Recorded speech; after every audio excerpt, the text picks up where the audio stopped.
Hello friends, आज इस video में हम जीवित पुत्री का व्रत कथा सुनेंगे। गंधर्वों के राजकुमार का नाम जीमूतवाहन था। वे बड़े उदार और परोपकारी थे। जीमूतवाहन के पिता ने वृद्धावस्था में वानप्रस्थ आश्रम में जाते समय इनको राज सिंहासन पर बैठाया, किंतु इनका मन राजपाट में नहीं लगता था। वह राज्य का भार अपने भाइयों पर छोड़कर स्वयं वन में पिता की सेवा करने चले गए। वन में ही जीमूतवाहन को मल्यवती नामक राजकन्या से प्रेम हो गया। एक दिन जब वन में भ्रमण करते हुए जीमूतवाहन काफी आगे चले गए, तब उन्हें एक वृद्धा विलाप करते हुए दिखी।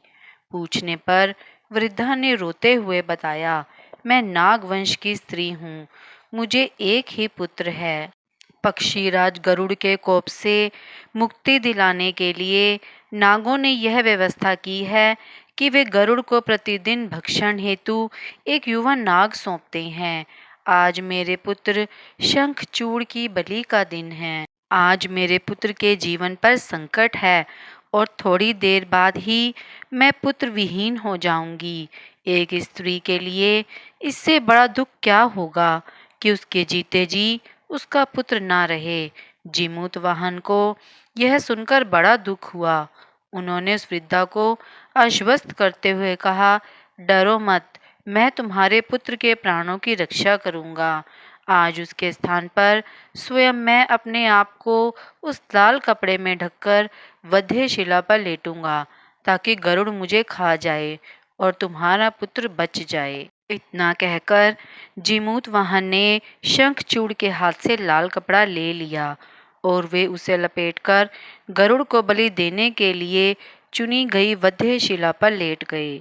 नियत समय पर गरुड़ बड़े वेग से आए और वे लाल कपड़े में ढके जीमूतवाहन को पंजे में दबोचकर पहाड़ के शिखर पर जाकर बैठ गए।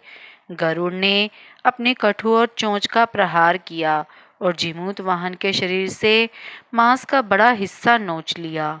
इसकी पीड़ा से जीमूतवाहन की आंखों से आंसू बह निकले और वह दर्द से करहाने लगे। अपने पंजे में जकड़े प्राणी की आंखों में से आंसू और मुंह से कराह सुनकर गरुड़ बड़े आश्चर्य में पड़ गए, क्योंकि ऐसा पहले कभी न हुआ था। उन्होंने जीमूतवाहन से उनका परिचय पूछा। जीमूतवाहन ने सारा किस्सा कह सुनाया कि कैसे एक स्त्री के पुत्र की रक्षा के लिए वह अपने प्राण देने आए हैं। आप मुझे खाकर भूख शांत करें। गरुड़ उनकी बहादुरी और दूसरे की प्राण रक्षा के लिए स्वयं का बलिदान देने की हिम्मत से बहुत प्रभावित हुए। उन्हें स्वयं पर पछतावा होने लगा। वह सोचने लगे कि एक यह मनुष्य है जो दूसरे के पुत्र की रक्षा के लिए स्वयं की बलि दे रहा है, और एक मैं हूँ जो देवों के संरक्षण में हूँ, लेकिन दूसरों के संतान की बलि ले रहा हूँ। उन्होंने जीमूतवाहन को मुक्त कर दिया। गरुड़ ने कहा, हे उत्तम मनुष्य, मैं तुम्हारी भावना और त्याग से बहुत प्रसन्न हूँ। मैंने तुम्हारे शरीर पर जो घाव दिए हैं, मैं उसे ठीक कर देता हूँ। तुम अपनी प्रसन्नता के लिए मुझसे कोई वरदान मांग लो। राजा जीमूतवाहन ने कहा कि हे पक्षीराज, आप तो सर्वसमर्थ हैं।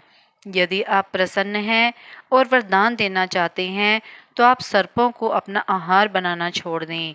आपने अभी तक जितने भी प्राण लिए हैं, उन्हें जीवन प्रदान करें। गरुड़ ने सबको जीवन दान दे दिया और नागों की बलि ना लेने का वरदान भी दिया। इस प्रकार जीमूतवाहन के साहस से नाग जाति की रक्षा हुई।